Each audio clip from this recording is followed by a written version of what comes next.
those things that you always worry about a little bit for a player is you can sometimes get in your own head. When you're having a couple bad games, if you let that affect you too much, if you let that dictate how you play the game, you start doubting yourself. So we need to see Moon kind of bouncing back here and ridding himself of any worries. We'll see if he can rid himself of his demons. We're going to get into this one as the first few bans have come through. Zyra LeBlanc off the table from Immortals. Also the Rengar away from Moon, a trademark favorite of his, absolutely.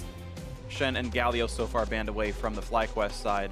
I do kind of like where Rengar ended up as a champion, where he is around in the jungle pool, and some players can pick him and do really well, but he's certainly far from ubiquitous, and I like when champions are in this kind of realm where, oh, it's Moon, we should ban it. Yeah, I think that is really interesting. I think that there's a lot of champions like that in the meta right now, where the meta is pretty wide open. We're seeing a ton of different picks, you know, from support to top to junglers, even mid laners, and you have to ban certain champions against certain players, which allows them to kind of show that style, gain advantage for their team. But one of the things that you pretty much have to show the respect to against all champions or in all players is the Kennen, because Kennen, you know, a lot of people are talking about, hey, it's not actually having the kind of success that is, you know, warranted like for these first picks, first bans. But the big thing for me with Kennen is that he has almost zero bad matchups. Like, you can first pick this guy, and it really doesn't matter what you're playing against. He can succeed. Yes, there are some things that can deal with him, but it's very tough for many, many matchups, and even the worst matchups feel like they are somewhat skill-based. Absolutely the case, and so the Kennen comes through here for Flame. He had been playing a lot of tanks for Immortals, a couple of Galio games yesterday, but back on a more farm-oriented split pusher, the kind of champion he made his name on way back when. If all the old school fans of League of Legends remember, Flame is an incredible player, and he's kind of trying to rebuild himself now with Immortals, who have done okay. Elise grabbed up alongside the Karma here, which we know to be a flex pick as well. We had just seen it last series, though it did lose. But we'll see what comes through with Lemonnation or High doing that. And I'm also interested to see if we are going to see anything from Lemonnation that is a bit wacky, like if they wanted to flex that, because he is a guy who has brought out things like Blitz and stuff in the past, and Blitz is actually relatively meta right now. We're seeing things like support Sejuani and Blitz, and you know, those are kind of right in Lemmonnation's wheelhouse, I think. Yeah. Things that seem a little bit oddball, a little bit unprepared for them. It is funny seeing like, oh, Blitzcrank is in the metagame now. Like, it's like, well, it's the same champion it was before. You can say that the landscape around it has changed, but like, he was doing that back in spring, but now that the Koreans are playing it, now he's no longer going to get flamed for picking Blitzcrank and losing. It's like, that's what the world kind of feels like to me here. Jarvan going to be grabbed up for likely the top lane, so the matchup should be Jarvan into Kennen, we assume. Balls into Flame in this one. And now the second ban phase begins as Thresh is off the table, as they might just keep removing support picks as they grab the Karma already for themselves. And J4 into Kennen, while you can do okay, that is like almost one of those lanes that if the jungler is not there, you are conceding the lane. Yeah. Like, there is almost no way that you should win this in a 1v1, you know, just besides Flame making some sort of massive mistakes. It is a pretty tough lane. You can't really trade. You're going to get pushed in. You're going to get harassed when you're trying to last hit the range minions. So this is something where there's a lot of pressure on Moon, I feel like, to get up there, because Jarvan does have good gank assist, and make something happen. Interesting here, FlyQuest actually banning away Syndra, which I know to be a pretty common blind pick mid, but they're seemingly going to wait. They'll grab their bot laner first, and then maybe last pick a mage in the mid lane, waiting to see what's going to come through. They have some magic damage out of the jungle role, but probably not enough to preclude you from playing a mage overall. Tahm Kench, the final ban here in this, and we'll see what the first pick comes through.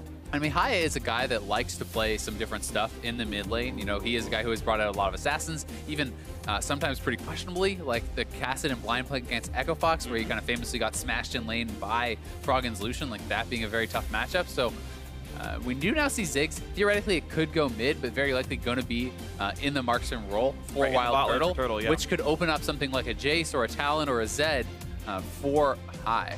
Well, it's nice to allow them to play mid lane physical damage, maybe a Lucian as well, one of the options of the new most common physical damage mid laner right now. Jace also on the table, so yeah, we'll have to see what it ends up being. Olleh playing one of his more favorite champions. The Bard is in, and Bard plus Caitlyn certainly very strong. Ahri going to be the blind pick mid lane for Pobelter. It could be a Ziggs, it could be a Karma, could even be a Jarvan. High's played it before. Honestly, any of these could be mid laners. Elise has been played, literally every champion on FlyQuest has been played professionally in mid lane in the last 4 years. There you go, but I would be shocked if any of those are the mid laner. I definitely am expecting it to be a physical DPS matchup that High considers to be advantageous, or at least even. Something like the Jace could make a lot of sense. Talon here coming out, very aggressive choice. And this is a massive amount of diving, a massive amount of kind of backline engage here for FlyQuest. You can set up Ziggs' ultimate very easily with the J4 Cataclysm. Elise wants to dive in. You have Talon flying in there as well. So this is a lot of dive. But Immortals has set themselves up relatively well to deal with that. Xmithie on the Gragas has the ability to disengage, and Kennen's ultimate for the counter engage can really help to keep your backline safe. We've had exactly one Ziggs game in pro play in the summer split so far, and it lost over in South Korea. So sadly, NA is not the first Ziggs of summer, but still, the second one is pretty nice. I always like seeing new stuff come out, and this comp seems very FlyQuest. It's very, let's go dive, let's go hard. It's going to be a fun one to watch for. It really is, and the bot lane from FlyQuest will have a ton of poke. The one thing they're lacking, one of the things that I've always loved to see paired with Ziggs is much CC in the bot lane, because I think that when you hit 6, if you have something like Zyra or Morgana or whatever, someone who has hard CC to set up your combo, if you can land that center of the ultimate, it's almost a guaranteed kill with any sort of extra damage coming in. And Karma is not going to bring that, but you will have a lot of poke. Right, instead of having the level 6 all-in power like you see out of maybe like an Ashe MF lane or something like this, it's instead the permanent pushing power, and you hope with a roam or a TP play they get first turret out of it. Now we'll see if they can push up well enough against Caitlyn, Bard, who are no slouches in laning their own right.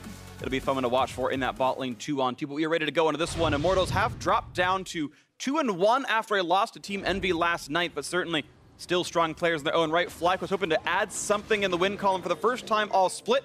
The defending 4th place team hoping to turn this around as they are 0-2 in matches, 0-4 in games. We get into game 1 here. We also have to remember how well Cody Sun and Olleh have been doing recently. I think these guys have just been constantly improving throughout last split and into this split. And just as players, they really are a bot lane that deserves some respect, that deserves some attention there. And you're going to have to see how well WildTurtle and Lemonnation could even match up in that 2v2. Well, the exception, though, was actually the Envy matchup where Immortals had done very poorly in that 2-on-2. They had beaten Double from Battlefrost last weekend, and then it went back down to the negatives here in their Envy series. So, yeah, we'll see which version comes out, but I do agree. Generally speaking, I would consider Cody Sun and Olleh a strong 2-on-2. Olleh actually rolling up top side to help get some damage on the balls. Can he get 8 gold? Maybe 11? None. Unlucky. Lands no skill shots. Not able to hit anything there, but probably going to try to drop down a ward before heading back bottom. You would expect that that's what Olleh is actually looking to get done here.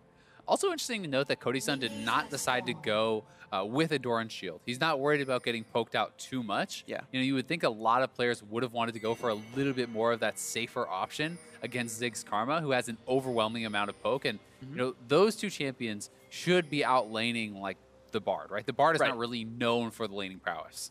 Not at all. It's definitely interesting. This is the roughly one single matchup that Caitlyn probably doesn't outright win. It's the champion that's basically exclusively gone Doran's Blade every single game. Because she doesn't almost ever need it. But you're right, she has to dodge skill shots now to not get pushed out. And if she was paired with a stronger laning support, I would agree. You probably don't need it, right? Like if you're with a Nami or something like that, then sure, you don't. But I am very interested to actually track how this goes and if Cody Sun ends up regretting not having that purchase, because those early game purchases can be massive. Even in the CLG match that just had happened earlier, watching the choice of skipping a Doran shield for Huhi against LeBlanc put him massively behind early, and sometimes that really can come back to bite. Absolutely the case right now. Perfect CS for both these bot laners. Beautiful to see. Just get through the junglers. Raptor start for, looks like both of these players. Are actually red to Raptors for Xmithie, it feels like. And either way, they're both running through their maps and getting onto their blue side of the jungle. So pretty similar starts across the map for the jungle sides. Early push lead for Flame in the top lane is completely to be expected. Olleh cannot dodge the first half of the Karma Q. The Soul Flare does land. And Flame actually is going with the Doran shield, so a little bit worried about that trade back. One of the other things that you can keep in mind with these sorts of range versus melee matchups is it can also just help you heal up from the ranged minions that are going to be hitting you back as you're mailing them. But Elise is bot side and has wrapped around behind Immortals. Q on cooldown, a little bit of stun on Cody Sun. Actually lands Cocoon, good damage there, but there's no hard CC left. He's going to break away from the tether. No, gets rooted. But it doesn't matter, survives through the Ignite, does burn his heal, and Olleh does use his own summoner.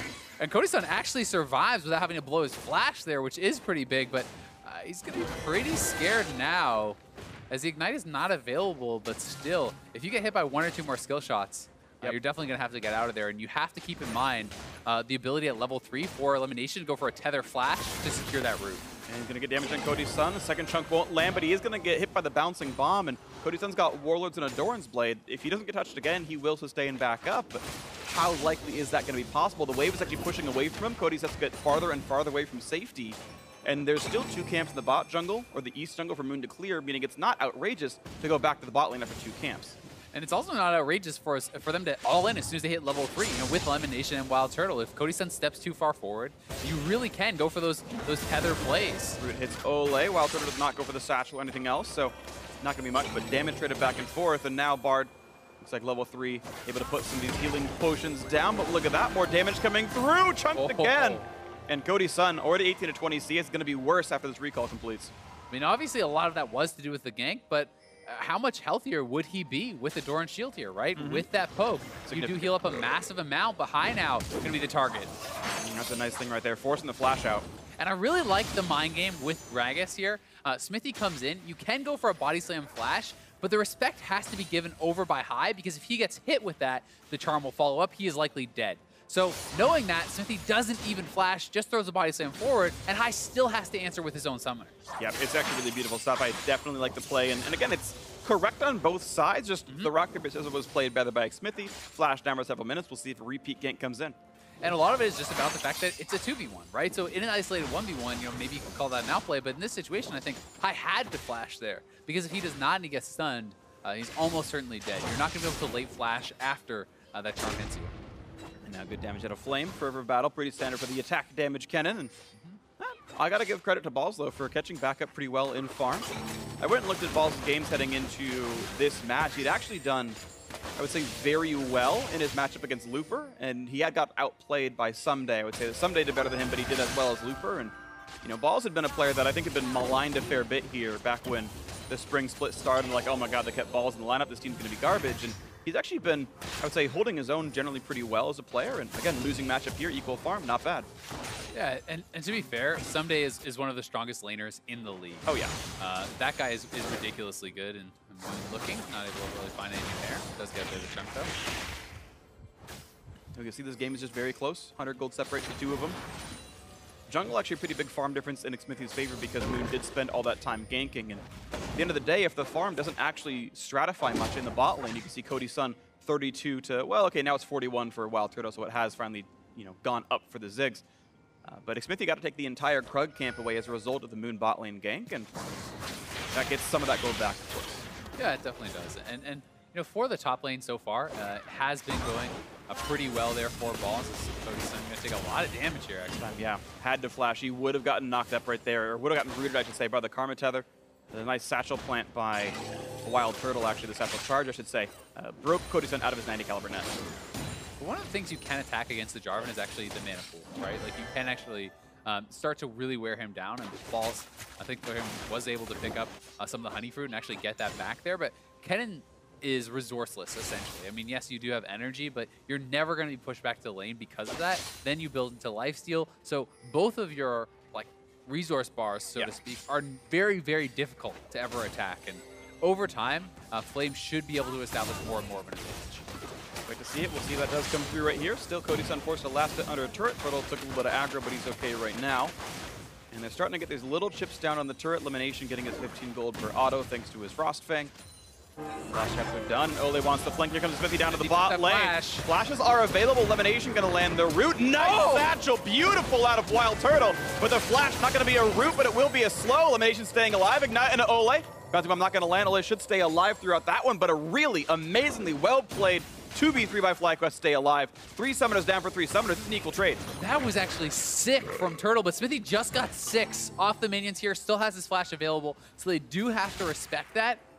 And Lemon, you know, probably would have gone down if Olleh could have actually hit his binding. Very close.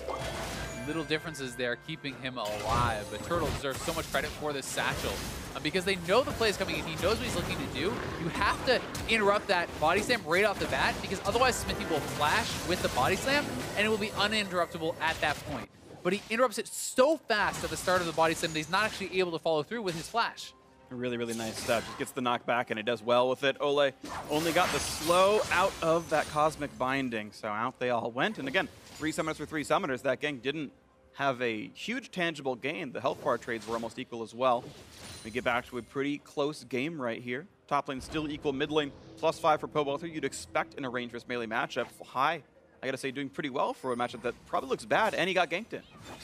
Yeah, he's doing very well for himself, and he is one of the guys who was an early adopter of the Kennen. And it's also interesting to see how Flame is deciding to play out this top lane. He's not trying to push as hard. He's actually trying to pull and deny some minions here. So you see he actually held the range minions, took that damage from them so they would stack up, and the next minion wave would join up. This means that some of the FlyQuest minions will kill off his own, thus denying that CS and denying, you hope some of that experience from your opponent, which can also put him in an easier place to gain. Exactly. You look about what the ultimates can do here. Xmithie's ult can go for the big knockback, and Flame can stun Ball several times. Ball's ultimate sends him forward back towards the champion. He would still have to flash out to get away. So the risk of being ganked in a post-6 world is very high. You can see how far back he's playing as a result. And he's having a last hit with his flag, which actually makes him even more vulnerable.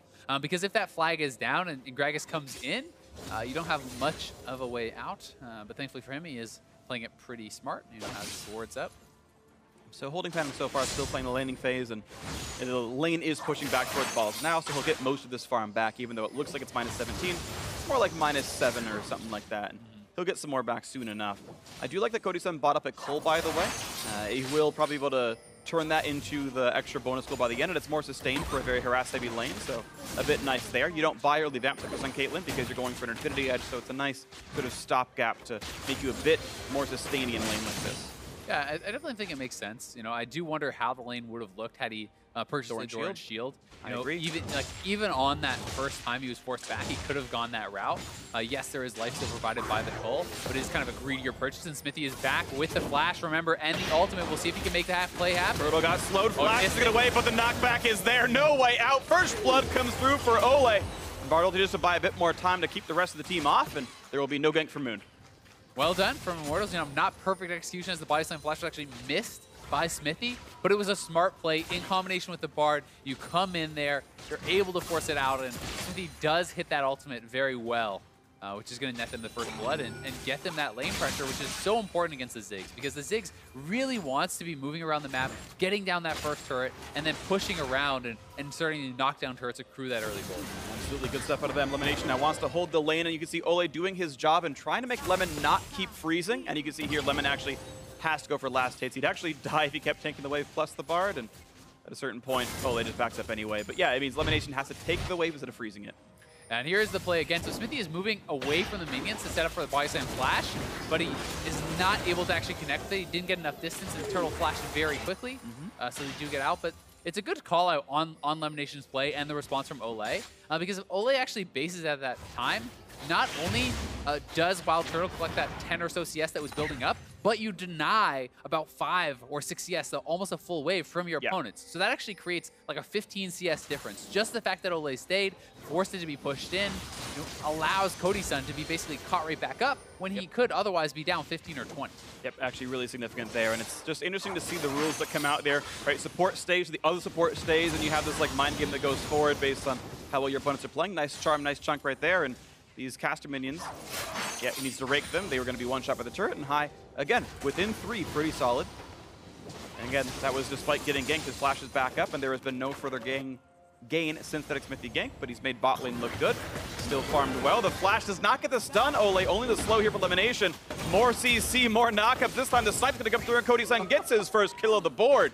Xmithie starting to prey on that bot lane. Yeah, and Olleh making the roams, moving around here with Xmithie, and they're taking control of that jungle, able to pick up a kill and donate it over to their AD carry is so nice for them, and they're not even really going to lose much on the bottom side, maybe 1 or 2 minions before Cody Sun's able to get there, so not a big deal at all. Nice stuff right here. 1,300 gold lead now. Immortals looking pretty solid. Hoping to shake off that loss to Team Envy, who have looked pretty decent themselves from Friday. FlyQuest, unfortunately, still on the road downward, 0-4 in games, and now losing in their 5th, but certainly not out of reach. Gold lead is not insurmountable by any means, and we'll see if they can find something to bounce back. This red team FlyQuest hoping to find something, hoping that High can get that physical damage explosion to come through. WildTurtle, easy wave clear bot lane turret, not going to fall anytime soon. And FlyQuest is always going to have their chance in this game. They're not a team that just plays to not lose, but Moon going for an evade here. Yeah, finds a stun, finds some damage. Here comes the teleports in. FlyQuest looking for a very aggressive move here. Repel gets away. Here comes Talon. First kill comes in. High gets it. Knockup is there as Balls join the fray. One more hit. Pobelter goes down 2 for 0 in the jungle. FlyQuest turn it on. Yeah, and Flame is here. Immortals still looks like they're trying to get something out of this, but Olleh is pretty far forward. Satcheled right back in, a double kill in for Balls, had nowhere to go. The entire team was there, 3-0 in the jungle. There we go, FlyQuest, signs of life. Able to make that play. High is able to make that roam so fast from mid lane with the Talon. You have the Ghost Blade. You can zoom over there. This is going to unlock that first turret as well for Turtle, who's going to pick that up, gets the solo gold, and looking good for FlyQuest. I hit the wrong cough button. There's 3 bots in front of me. I hit the second one. It was supposed to be the third. You weren't supposed to hear that sneeze? We're all good here. 1,500 gold lead now for FlyQuest. The first Drake of the game is going to be Mountain as well, and we all know how much they love their cheeky Baron calls later on. And turret sieging for the Ziggs. I mean, you already crushed those turrets, but here's the play again. It looks pretty dangerous for Moon, but he knows he has the support of his team. His support is already here. Lemonnation makes it there faster. High roaming around from the outside, able to make the plays. And getting these kills onto your divers is so important to set them up for success later. And now you can see that the Immortals players, they're essentially caught in between the rest of the team. So Olleh able to focus him down. Nice satchel from Turtle, knocks him back in, and collects another pretty easy kill. Really nicely done here by the squad. Looking at the back end of a blue buff, stealing Xmithie. Yeah, maybe a bit further than he wanted to be up. Gets screwed once again by Elimination. Here comes High. Can't find a ton of damage in the magical journey. Not going to get him dead just yet. Nice charm buys some time, and he's not in range. Balls can't get into this one either. Nice stun out of Olleh, and just a lot of crowd control, a lot of damage out of this one. Balls chunked down to 800 health, but tanky enough to get away. And you can see kind of the success cases for both comps. In the previous fight, FlyQuest able to really get to their targets, get on the back line, take them out. In this fight, you know, Immortals kiting them out, disengaging, chunking those guys as they're trying to move forward. That's the kind of fight that they're going to be looking to have, where FlyQuest really wants an immediate all-in fight. The case, we'll see if these all-ins keep happening, or maybe Flame's split push can go well. As far as individual gold leads, Flame is sadly now down 200 gold under Balls because of the 2 kills he had picked up. A match that he's supposed to be winning, and the farm tells you who he is. But look at this, Jarvan's Fist in a Ninja Tabby is in, and even though Kennen is technically hybrid damage, it's like 80-20 physical magic based on the builds he's been doing, so really armor stacking is fine. You don't want to suck yourself into buying Inspector's Cowl. It is actually not that important. So Ball's building correctly, of course, and the Ninja Tabby is indeed very effective against Flame. Yep, definitely the case. One of the things that will be kind of working for him eventually is, as you do, I mean, Balls is probably going to go Gargoyle Stone play third, but at some point you often do need to pick up some MR against, you know, even the Gragas and the Ahri and everything going on there, and that's not going to be very helpful for him. But High looking for a dive. A lot of damage. Olleh snipes some down kill picked up, stun knocked back, and it's going to be 1-for-1 mid laner without even an assist for the support. Probably downgrade for FlyQuest. Yeah, you have to think so, as it is the kill going over to Cody Sun. He's going to be so important for this Immortals team, and they're able to defend. The turret pressure is going pretty well still for Immortals, though they lost that bot lane turret off of the fight. You can see top lane turret is very low, mid lane turret has also been chunk low, and Pobelter is pushing the side lanes. So, you know, FlyQuest is a little bit in tough against the split push. Yeah, it's going to be difficult right here. Now into the bot lane they go, and no one defending just yet. Turtle only now showing up. And looks like the instincts and the wards were there for Pobelter to stay safe. So the minions will go down, a couple hundred health lost to the turret, but it was not a ton of game. Ball's still forced to play wave clear duty against Flame.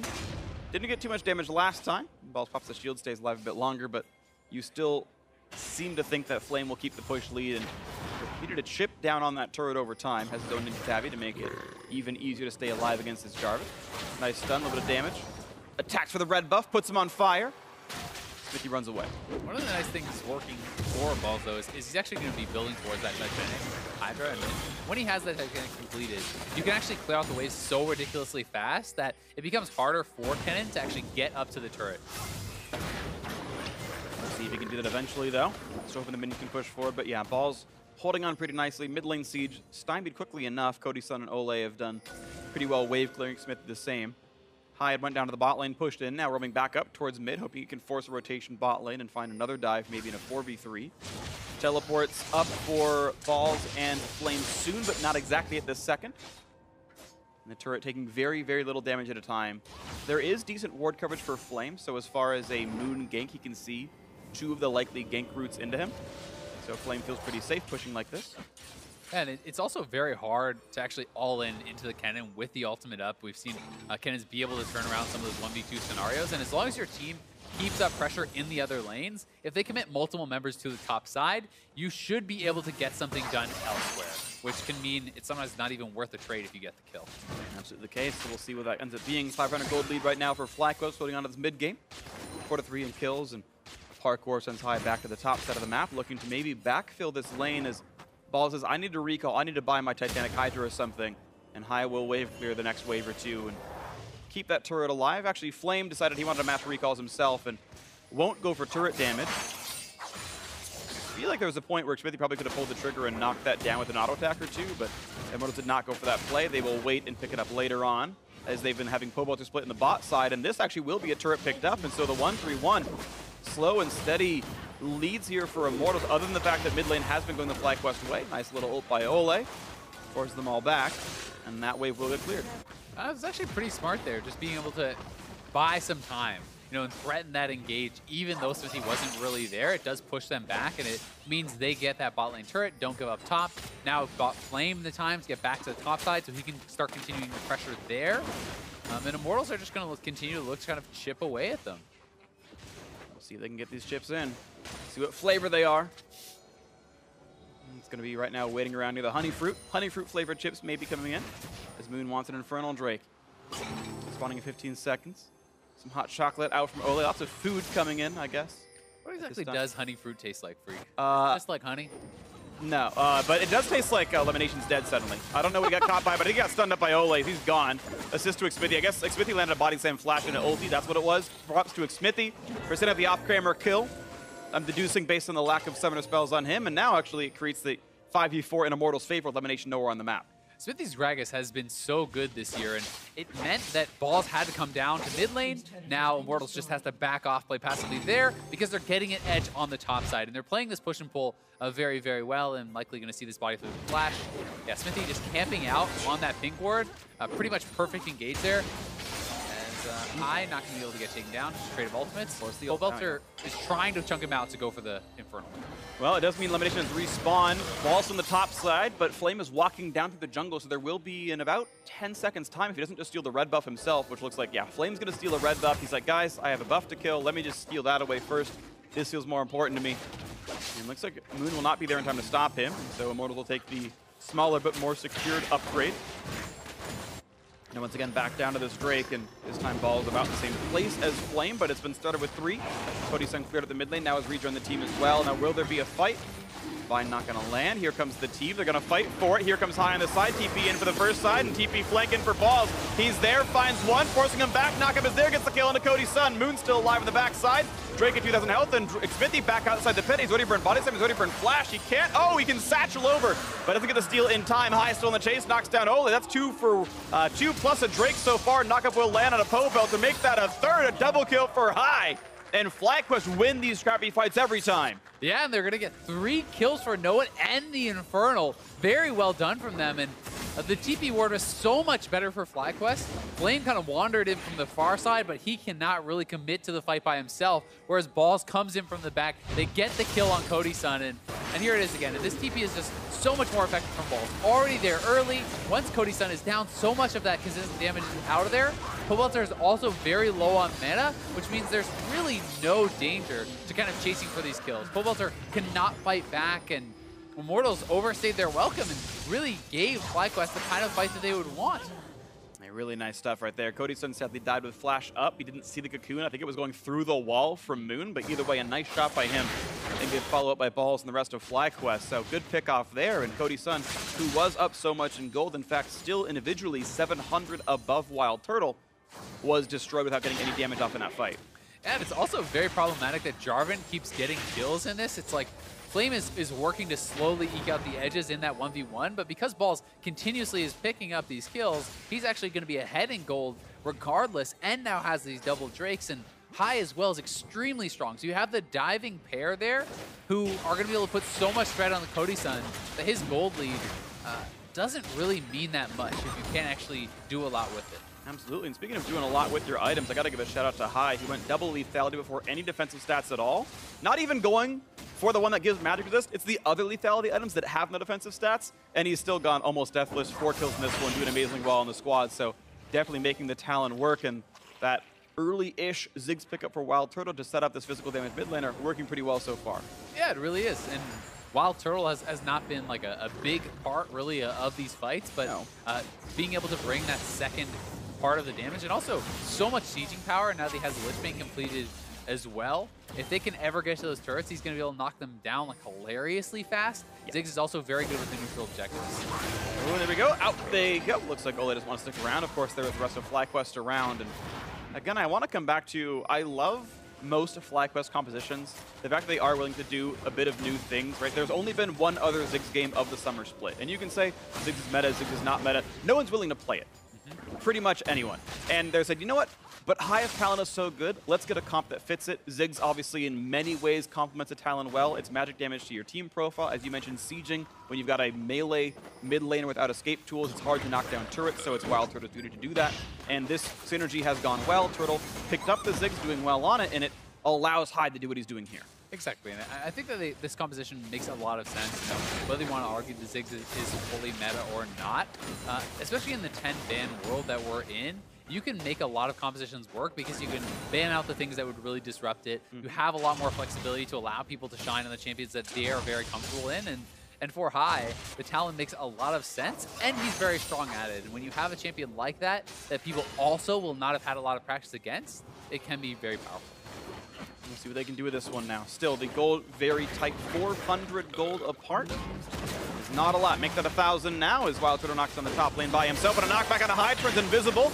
Buys a bit of time, netted up though, taking a lot of health damage and just barely slinks away. Moon gonna run away, and now Lemonnation chunked up, forced a flash. He would have gotten bound up by Olleh. That's a forced summoner out.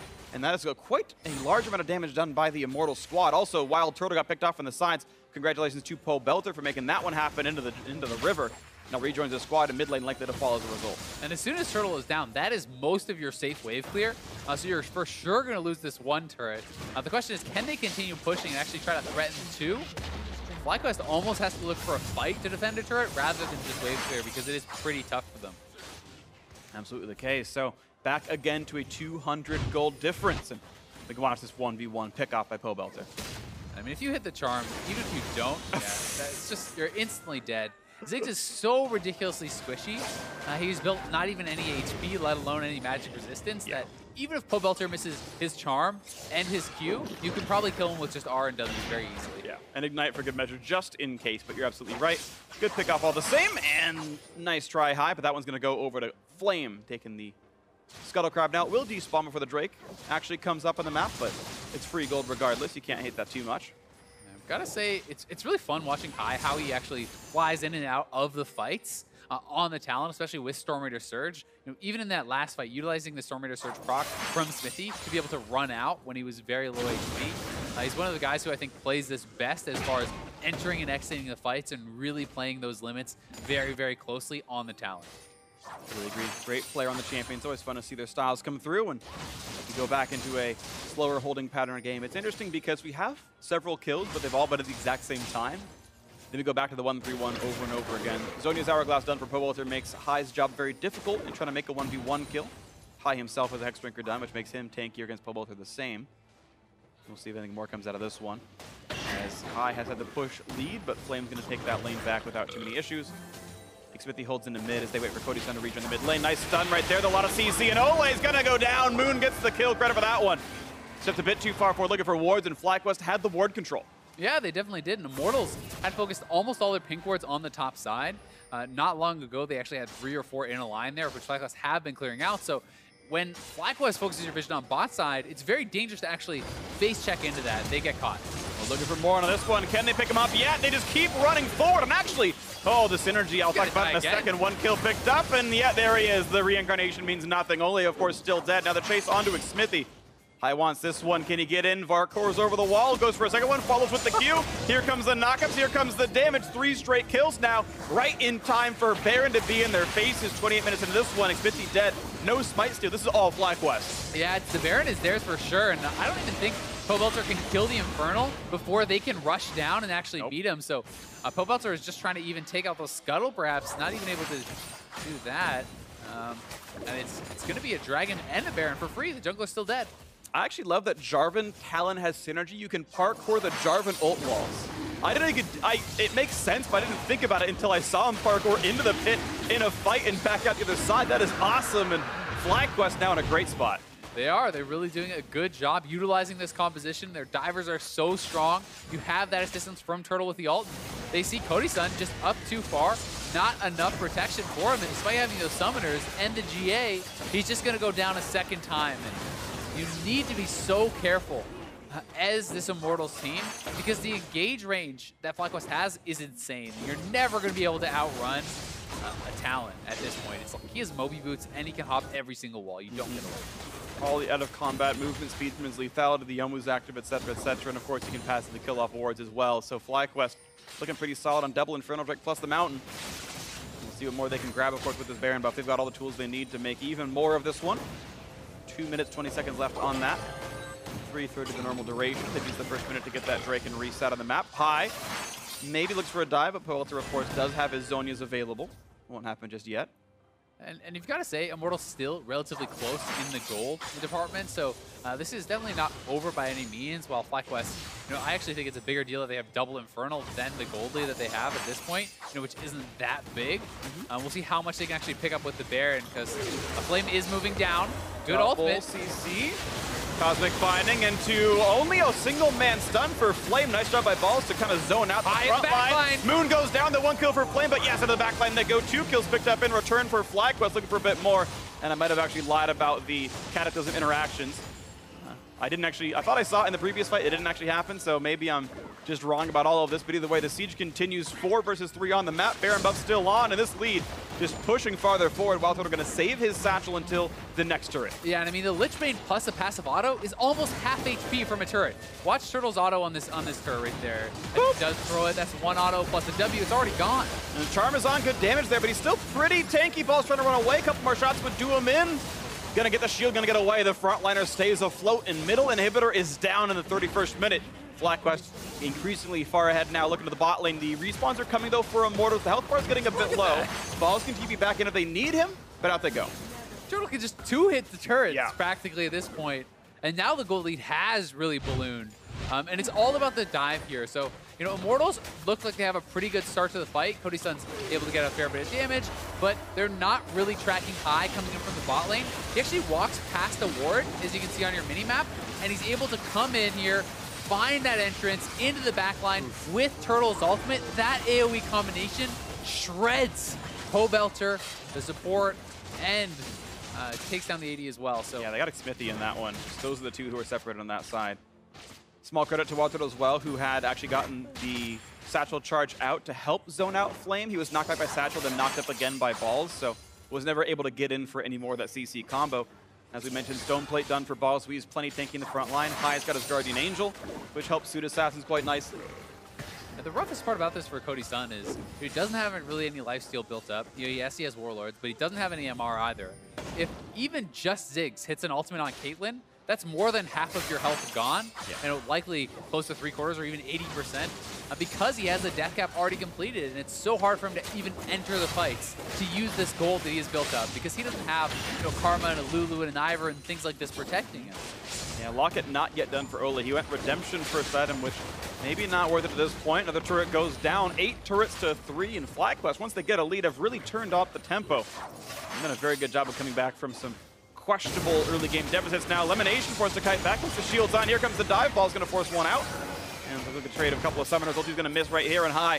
Not getting his duel over Flame, and WildTurtle, though, this time picked off by going too far forward. The chase on for Moon only hits a minion, though. Nothing for Pobelter as Flame cancels his TP. Doesn't want to be part of that fight. It looked like Turtle almost took down Cody Sun, but he did miss the ultimate, so didn't really have most of his damage there. And you talked about sometimes he is just getting too aggressive. Has a high death share on the team and continues. Does continue, yeah. 3 deaths. It's half. He was sort of the death leader on the team. So Turtle does still stay true to his mantra of being very far forward and dying a bit more than he would like, but he's also the highest KP on his team, so it's action score. It's kills plus deaths plus assists, and that's my favorite metric in League of Legends. Turtle, #1 in FlyQuest for that. And as far as the team to do it on, this really is it. But you can see They start off the fight. The ultimate from Turtle does miss onto Cody Sun there. Had that hit, it would have been a pretty easy kill. That was actually just one Q plus a couple ticks to the E, almost killed Cody Sun from full. So had he hit that ultimate, it would have been a guaranteed kill with just the ultimate probably plus an auto. Yep, definitely some good damage there, but not too much more for now. Cody Sun does have his Guardian Angel here, and more revives will be maybe useful for him down the future, but that was because he's, I guess, more afraid of high than he is of WildTurtle. You got to pick something to add. You have to, prioritize one over the other. Went GA over Hexdrinker, and he will hope to continue to scale up. You can see the gold graph FlyQuest has done so well since that Baron. And it looks like Cody Sun actually is kind of building the wrong item path here. I'm not sure if it's an accident, but he's building towards a Shiv, and he already has a rapid fire. They both don't work. I'll talk about that in a second. There's a fight right now in the top lane as Hai's going to kite back and forth, look for the jump over the wall. He's got more to run to, you'd hope, but the rest of the team is there. The body slam stops him up at the end. That's going to pop Guardian Angel, and Hai is Trap should mean a kill for sure. Definitely dead after this one. 2 cupcakes to make sure. Shutdown goes through to Flame, and down they go. Looks like Pobelter still maybe needs to be a bit afraid. They do have to try to contest this dragon, though. Third Infernal. Ooh, nice the charm. Yep, it does still questionably fixed. It can still stop movement. That's the case that happened right here. So no flag and drag for him, but a stun's going to land on a WildTurtle, and Immortals want the way back in. Xmithie gets a kill for himself. 5v3 on the map. Looking for a bit more on Moon. He's been hasted up by the Karma, still running away, and this is going to be a pretty easy Infernal break over to Immortals. And getting this Infernal was so important for Immortals. It's the difference between a 3 Infernal advantage or a 1 Infernal advantage for FlyQuest. So that differential was insanely big and really does keep Immortals' hopes very realistically alive. Oof, and the minions just barely defend themselves here in the bottom. Oh, they're TPing into the base. Oh, they're going for a big play. The next turret. Also going to take one down. Now, can they stop the rest of the team? He's going to walk forward at some point. Hit it. Maybe. There he goes. Knocks it down. And they're trying to make a hard choice here. Do you go for the Baron? Do you actually answer the Baron? If too many people base, FlyQuest could try to rush it here, so we'll see what they're going to go for. The Flame's got a red buff. I don't know if Ball's an easy way out. He'll jump the wall. He might have to burn his flash, puts the shield up with no slows, and he's going to die for this one. So that's a kill picked up, and I guess they can try to take down Baron Nashor, but can they kill it fast enough? No. No, so that's really going to actually backfire, and very likely means Immortals are going to be the ones to be able to pressure the Baron. So FlyQuest has really made a string of mistakes. Turtle standing too far forward, gets picked off, then Hai gets killed. Turtle gets killed again. They give up that Infernal, and now they try to go for the big play. They're not able to force the Baron on the other side because Hai was still dead. Yeah. And now they're down their TP. They're down their top laner. Immortals are really starting to stabilize and may regain control. Yeah, it looks like FlyQuest just bit off more than they could chew. The idea could have been really good, but not going to happen. So let's talk about Rapid Fire Kennen and Shiv. When all those changes came through, they do stack a little bit. You get the bonus range and the lightning damage. And Rapid Fire Kennen also has a passive where it makes your energized charge faster, so you're getting more lightning. You're not getting the damage to stack, but you're kind of getting the best of all worlds outside of direct damage stacking, and so it's a decent synergy. I think it is actually a playable duo, especially when you've already got the Lord's Bloodlust. Now the attempt on Baron. 4,000 health left on this one. The Elise not in range for a steal just yet, but Hai gets the pick off on a one. Pobelter is dead with Flash and with Zhonya's available. Just didn't press anything. And now for the chase down. Hai forced run away. Crits up. 20% chance to not crit. Cody Sun can't get the kill off on the Hai, who's very low, though. 500 HP onto him. And over the wall, wow, they just found a free Karma to pick off Lemonnation, maybe. Walking farther than needed to. Flame getting himself a blue buff. Now a 4v4 in this fight. Missing a mid versus missing a support, though. Generally advantage to FlyQuest based on composition.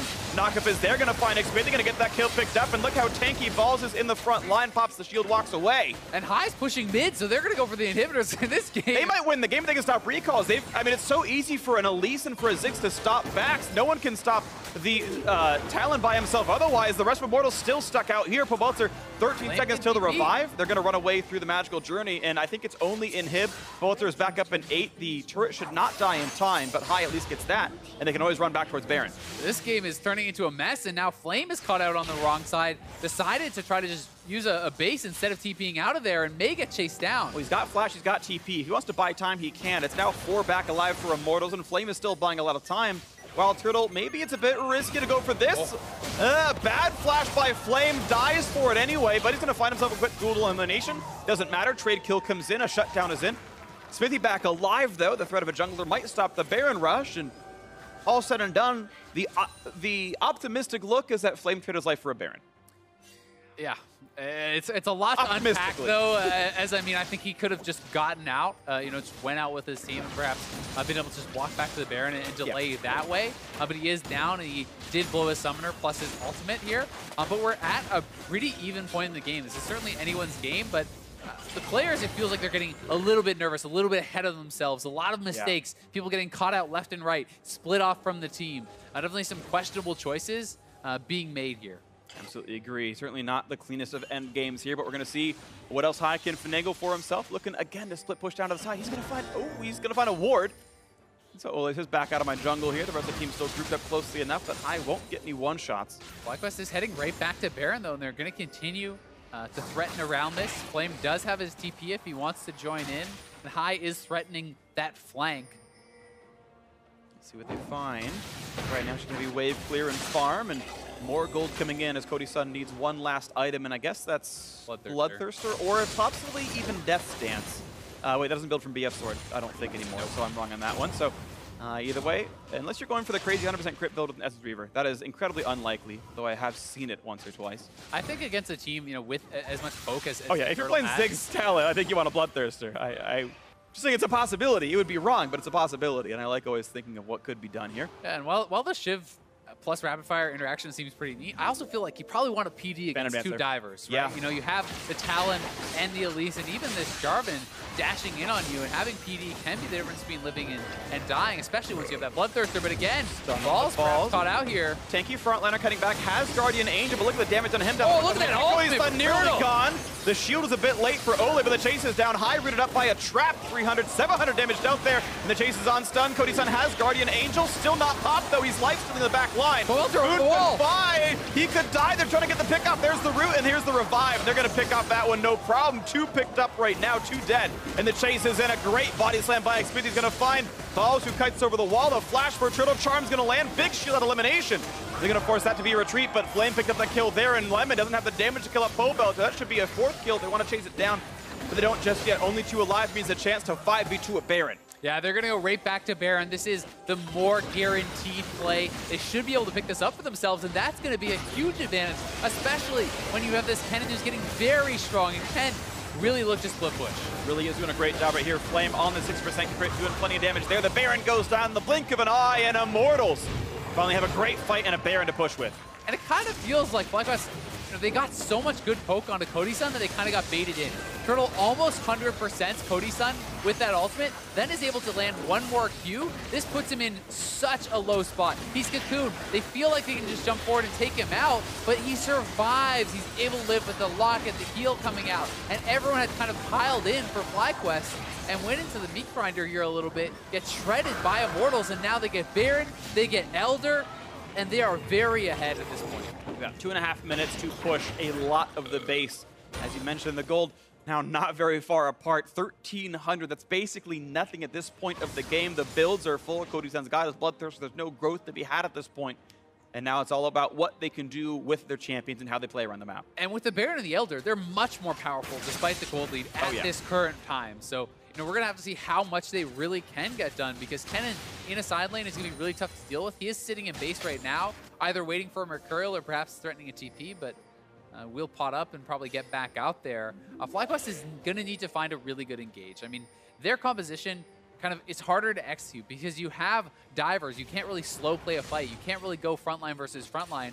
Talon and Jarvan, I feel like, really do need to dive backline and be assassinating Cody Sun or perhaps Pobelter, or their value in the fight is just going to be much lower than that of their opponents. Certainly the case. We can see a bit of healing reduction now on the mix. High has a Mortal Reminder. WildTurtle, of course, has had Merlinomicon for a long time, but they can cut down some of Cody Sun's healing. They can cut down the redemption a little bit as well. We'll see if that comes through for anything. Flame still splitting, and of course, no one can 1v1 him here. Yeah, no one is going to be able to at all. And Turtle did pick up his Void Staff, so that's something working for them as well, because Ziggs does have an incredibly strong late game. You know, we saw how much damage he was able to get down on Cody Sun. If he could land a really good ultimate in combination with High and Balls, they certainly still have their chance to really take a fight and turn this around, but they may have to make a move because it's going to be very hard to be able to hold your turrets against a Caitlyn and a Kennen who are split pushing with the Baron buff and this Infernal. A lot of damage per shot right there. Cody Sun losing a quarter of his health bar, and life steals it back up in a single auto attack. So Not a lot of gains being had, and that ulti is now down for over a minute's time. One more wave comes in 20 seconds, and Immortals can keep pushing with that. Baron still on for 1 minute. Elder Dragon should drop off in about 30 seconds. They were desynced a little bit here. Top lane Flame being a bit cautious, doesn't want to rush this one down too badly. You still want to push as much as you can, but you've got your leads here. Mid lane under fire yet again. Cody Sun chunking it down. 2 more autos, and down that one goes. Mid lane turret has fallen. 3,000 gold lead now for Immortals onto the inhibitor. And if FlyQuest choose not to fight now, they're essentially just giving up 2 inhibitors. The first one's already down. Pobelter's looking for the bot side to push that in. So, you need to pick your moment. You either have to fight for it, and maybe as soon as the Elder is down, which it is now. So we'll see if they're actually going to look, or if they're just going to be able to kind of get split pushed out here. Yeah, the double global buffs were why one of the inhibitors fell. Now bot lane under fire with the last 20 seconds of Baron. The engage on towards Flame. Xmithie coming to join the team. Look at the damage output though. And oh, scumbag Xmithie sends balls in for the kill. Now he pops the tank stats for as long as he can. There's the Parker over the wall, and he's not going to find the kill onto Xmithie. Gragas runs away. 1 for 0, but bot lane inhibitor in its entirety is now dead. A forced flash out of Lemonnation. Suddenly, paychecks into those Gragas that he lost track of. Pops the Locket shield. Here comes Pobelter. Good dodge to the charm. But after to buy some time, that was well played. 5v4. Out goes Immortals. Yeah, really nice sidestep there from Lemon, but the engage came a bit too late, you have to feel like, from FlyQuest. It's very hard to find the opportunity against this comp sieging you down, but the 1 kill, not enough for FlyQuest. Their base gets blown wide open, and now full map control right back over to Immortals yet again. And they're going to be able to kind of have a lot of options here to still push this out. I think you could very easily send 4-man top to threaten this extremely low last inhibitor turret. Simply have Kennen pushing in mid and bot and threatening the Nexus turrets, and it's going to be so hard for FlyQuest to find an answer to that. All right, and this is the case that we are in right now. 3,000 gold lead. Baron power play was massive. They were down 4K before it started. Now they're up quite a bit. Good stuff here out of Immortal so far. Looking to reconvene. And very few items left to buy. As time goes on, the gold lead means less and less. Death's Dance now just done for high. Even more damage on him. And Cody Sun picks up a PD. So he actually sells off his boots. He is at 80% crit right now. 100%. Oh, 100%. He's got 90 yeah, plus triple, 20. Right, yeah, he has the triple. So he's going to be incredibly strong on this Caitlyn. Flame is full build. Like, these guys are very, very powerful. There still is opportunities for FlyQuest, but you need to pull the trigger very quickly. You can't sit back with 2 inhibitor lanes pushing in. You need to find that pick, and High is looking on the side right now. We'll see if they go. Looking for the play. Can't quite kill Pobelter. Jumps away. I believe that was an ult charge. Flash charm not going to land on that one, though. High gets out, but that is his ulti down the same. Pobelter flash, of course, on cooldown. Mid lane cleared, and FlyQuest going to retreat back. Baron up in 2 minutes. And Immortals just need to pressure, but they don't need to actually fight. The minions will do the work for you as long as you keep your opponents occupied. Yep. So Kennen is pushing in the top. They're using the 4-man squad right now to corral those minions in the mid lane, the bot lane, have them threatening there. And as more members respond to clear out those super minions from the 2 waves, you step forward, you take down this last turret, and look to finish off that triple inhib. Best they can find. There we go. 1 more turret down, the other one's left or in front of the Nexus itself. Balls pushed back to the 1200, and a nice stun and a high. That's a good chance for a pickup. As Guardian Angel pop, as well as Tempered Fate, looking for more. Moon up in the air, rooted yet again by the traps. Down goes 1, and a nice setup by Xmithie. Finds several with the body slam. There's all the explosive damage they need, and the kills are coming through fast and furious. Too fast, too furious. They're all gone. A quadra kill. Call Vin Diesel. It's all over. The turrets are falling. Nexus next up, and Immortals gonna make the comeback win happen over FlyQuest. Cody Sun with the quadra kill to close it out. Flame, unfortunately, taking away the penta. But a big game for him, and it started off looking pretty tough as FlyQuest was really able to find the right fights, find those dives on the back line and get what they wanted. But as you get to the late game, it got tougher and tougher and tougher, and Immortals felt like they had the answers. They were able to properly disengage, properly split push, and eventually take that win.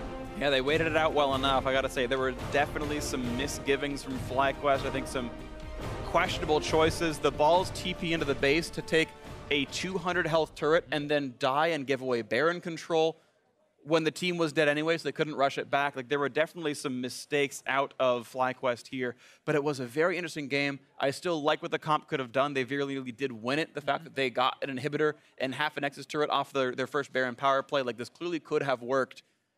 And, you know, it was called poorly. That's what it came down to at the end of the day, I feel. And this has really kind of been the story of FlyQuest games this season. It has not been like a Team Liquid story where it just feels like they're getting slammed every game. It's like, well, they could have won that game. Well, they could have won this game. Like, there's a lot of them, especially when you look at their series against Echo Fox. Like, they lost lost a game down 6,000 gold. Exactly. They were up 6,000 gold and they lost because of that, you know, the base race that essentially Echo Fox went for. They just got behind them, took them out. And they put themselves in these good positions to win, but it does feel like their shot calling, their decision making, whatever you want to call it, is kind of falling apart in some of these situations. Plus, to be fair to them, I think this was a much harder comp to execute. Sure. Because you have to be able to find off the dives. And when you're playing a dive composition like this, you need to get flanks, you need to have the perfect engages, whereas your opponents essentially just have to split push and siege. It's a lot easier to do. And they had some of those flanks. I mean, credit to Balls, who I thought played an incredibly good game of League of Legends. The one TP call that was probably highs notwithstanding, I thought Balls played really, really well on this squad. A player that had probably been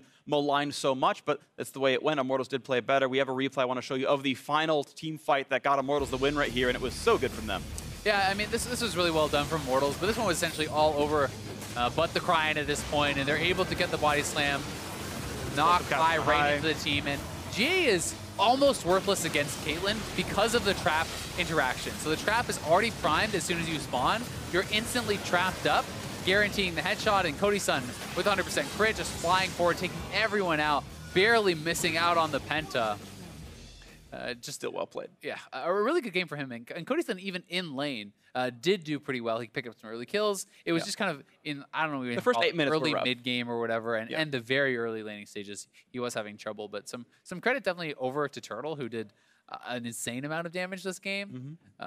Really was putting out a lot of poke and finding some good ultimates. They just couldn't seem to find the flanks at the end. Yeah, couldn't quite find it in the end. So a well-played win to Immortals, 1-0 for them so far. Now we're going to throw it down to the analysts and see what they make of that Immortals Game 1 win. Thank you very much, Freak. Myself and Mark have added Aiden in.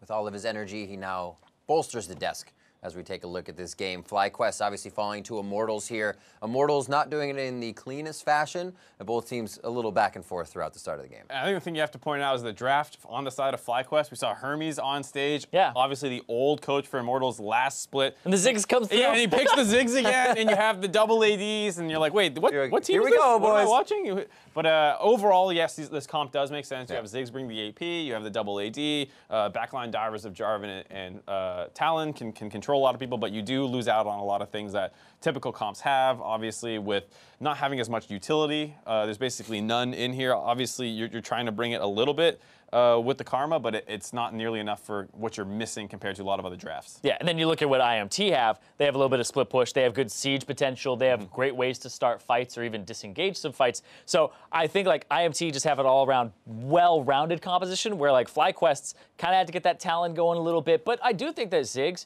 is a champion that can stall these games out, and I think it's one of the reasons that it went so long in the first place is the Ziggs really stops things from happening. Absolutely, and in the end we saw Immortals brushing off the dust a little bit from their loss yesterday, able to come up with a win, but it was not after hard-fought invades. First one starting 13-30 from FlyQuest as they invade Xmithie's red, and Fly knew they had to get under the skin of Immortals early. This is something that their comp is going to do extremely well. These early skirmishes, obviously with the teleport coming in on the side of Balls, High comes over the wall, picks off Xmithie, who was already chunked low by Moon, and then Pobelter starts getting hit up by Balls. They follow through onto him. It's 2 quick kills in favor for FlyQuest, and they're going to drop back onto these other guys who are trying to find some way to get out of this jungle, but they're in a bad spot.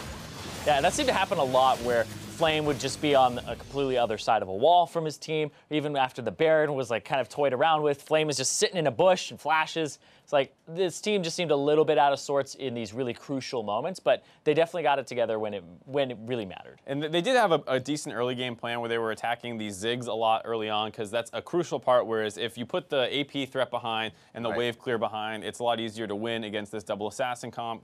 Problem is the double assassin comp kind of got rolling. It did get rolling. However, at 40 minutes, IMT, the team fight near FlyQuest red now. They said a little bit of your own medicine about 40 minutes later. Yeah, it's a good catch here from Olleh, and then Xmithie just kind of puts the pressure onto Balls as the rest of the team just collapses in there. But this really baits the whole team back because Cody Sun gets chunked by WildTurtle, eats another Q here, and then Moon lands the cocoon. Flash, I don't know if he actually got the Q off there because he repels first.